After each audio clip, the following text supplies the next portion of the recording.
Hola a todos, muy buenas. En esta charla canina quiero hablar de un fenómeno para fomentar un poco vuestra curiosidad, que es la pereza aprendida y del establecimiento de criterios, algo que está íntimamente relacionado. Comienzo hablando de esa curiosidad para intentar animaros a que busquéis información y es la pereza aprendida. ¿Qué es esto de la pereza aprendida?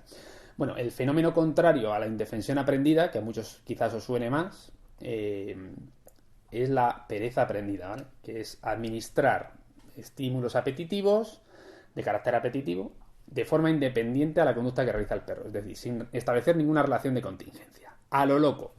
Aparecen trozos de comida, imaginemos, juguetes, refuerzo social, etcétera, ¿vale? Tenéis que saber que este fenómeno de pereza aprendida se describe en un entorno, vamos a decir, de laboratorio, ¿vale? Cuando se describe por primera vez, se realiza se realizan pruebas con animales que están en unas condiciones de laboratorio. De forma que lo que ocurre si administran esos estímulos apetitivos de forma totalmente independiente a la conducta, la tasa de respuesta, las respuestas van disminuyendo, de forma que ese animal se mueve únicamente para lo estrictamente necesario, ¿vale? Sabe que antes o después ha aprendido que aparecen estímulos apetitivos, por tanto no tiene que emitir ningún tipo de conducta. Esto simplemente es una introducción a una curiosidad para que busquéis información sobre la pereza aprendida, que os va a aparecer mucha más información de la indefensión aprendida, pero la indefensión es un tema más desagradable y la verdad es que no hablo nunca de ello, pero creo que no voy a hablar, ¿vale?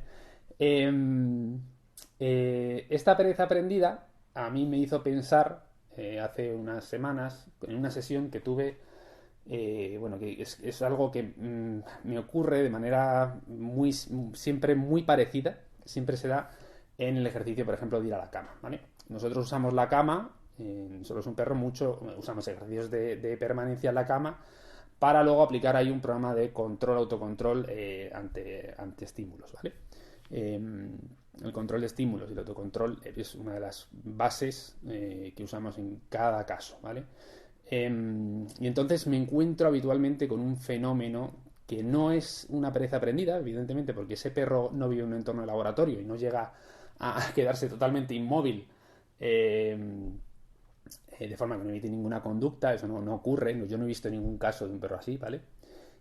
Pero sí que tiene que ver con el establecimiento de criterios. Tenemos que ser muy claros y nosotros, los entrenadores, tenemos que saber. Cuando digo los entrenadores, tienen que ser vosotros, o sea, el entrenador de vuestro perro sois vosotros, ¿vale? Evidentemente con nuestra ayuda, que para eso hacemos la supervisión.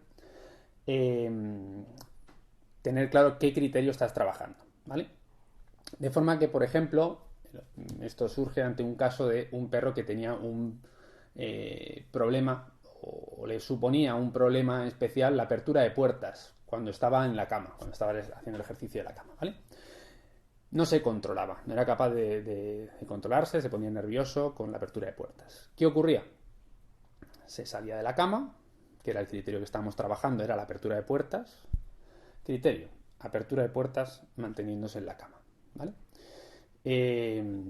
Resulta que aparecía el problema de forma que salía de la cama. Bien. En lugar de seguir trabajando ese criterio, ¿vale? El criterio que he marcado es ese, que es la apertura de una puerta.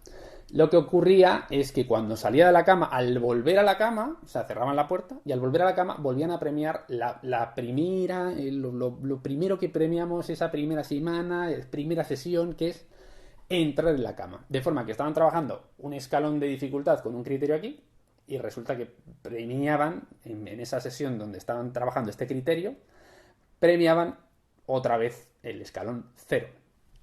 De forma que eso está muy cerca de enseñarle a ser lo más perezoso posible, porque consigue ese refuerzo con un criterio de dificultad muy bajo, ¿vale? Tan bajo como que es el primero, ¿vale?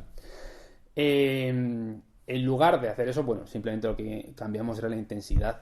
Dividimos esa apertura de puertas en fases y trabajamos por intensidades diferentes, etcétera, ¿vale?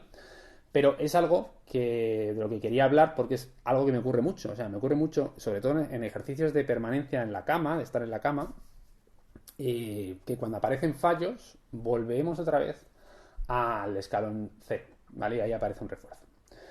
Y luego analizándolo, yo me di cuenta que, bueno, te das cuenta, todos nos damos cuenta, si analizamos cómo entrenamos, que a mí me ocurre lo mismo con otros ejercicios, evidentemente más avanzados, pero también tengo esa tendencia a bajar unos cuantos peldaños, ¿no? Sobre todo porque somos un poco padrazos, ¿no? En plan de, todos cuando entrenamos, y entrenamos, vamos a decir, con cierta frecuencia, al final tenemos una necesidad de decir, ay, es que mi perro lo ha hecho bien, qué bueno es. Y aparece ese refuerzo cuando no es el criterio que estabas trabajando. Vale, así que bueno, simplemente en esta charla canina quería hablar de esto, del establecimiento de criterios, tened muy claros los criterios que estéis trabajando en ese momento y sobre todo podéis bajar un poco el criterio, ese escalón de dificultad, pero no bajéis al peldaño cero y animaros a buscar información sobre la pereza aprendida, que os gustará y os llamará la atención seguro. Chao, hasta otra charla, chao.